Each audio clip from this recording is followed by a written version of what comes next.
Other than the automobile and electric light, it's likely no invention of the 19th century has had more impact on American life than the telephone. In tonight's Oregon Trails News Watch, 12's Ron Braun takes a look at how the telephone came to Southern Oregon and how it changed life for so many people.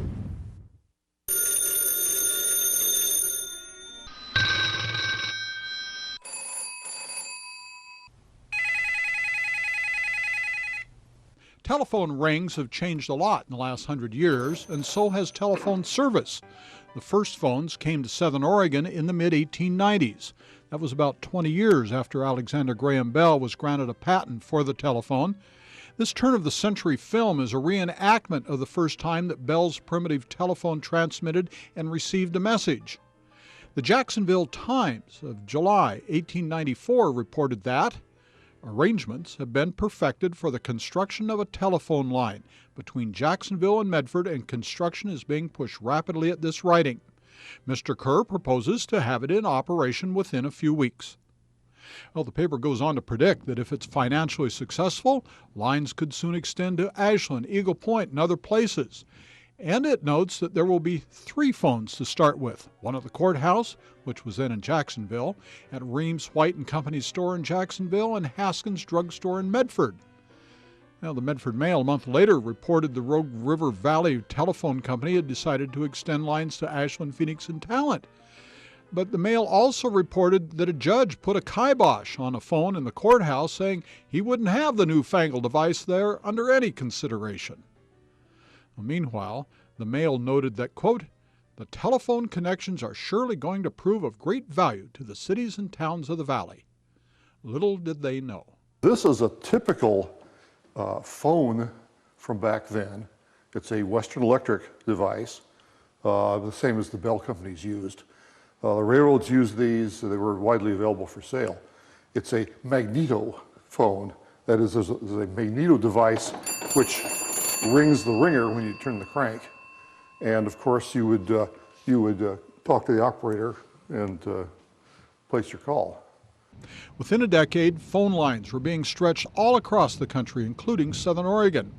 Not many people actually had phones. It was relatively expensive to make a call. Most of them were in stores or professional offices.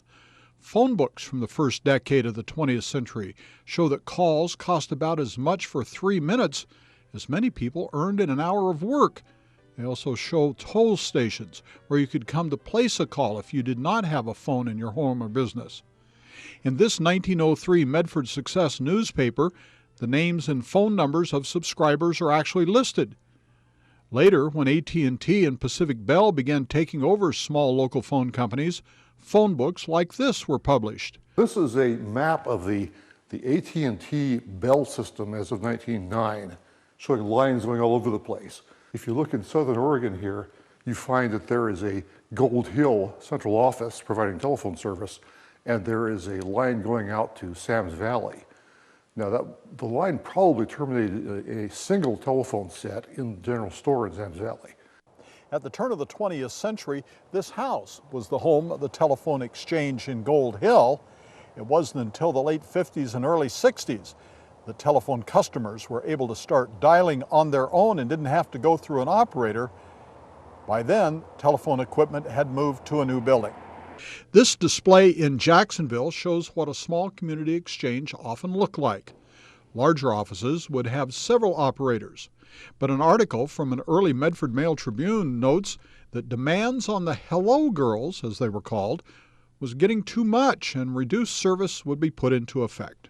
Typically, these are party lines where you had perhaps 10 houses or 10 farms on one line, and it was necessary to assign codes to the ringing.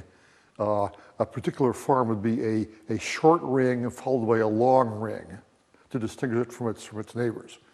And that was a tradition for up into the 50s, actually. Dial phones started showing up in the late 1920s.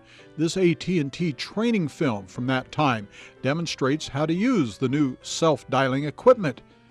Dial phones started showing up in the Rogue Valley by the late 30s, but it wasn't until the mid-1950s that customers could dial direct between communities in the Rogue Valley. Lud Sibley says as of 1903, there were about 1,500 little farmer-owned phone companies just in Oregon. Did their own maintenance, not necessarily very well. It was sort of a part-time thing to them, but that's how it worked. When the direct dialing system arrived in the mid-50s here, phone numbers grew a couple more digits as well. Each city was assigned its own prefix. Gold Hill was Ulrich with a UL or 85 in front of the old number. Medford was Spring, adding SP or 77. Central Point was Normandy, which added a 66 to the former number. Jacksonville added TW for Twin Oaks. Ashland was Murdoch, adding an MU. And Phoenix was Keystone or KE. Today, we now dial an area code as well, even for local calls, because so many phones are in service and a new area code had to be added this year. In Medford, Ron Brown, Newswatch 12.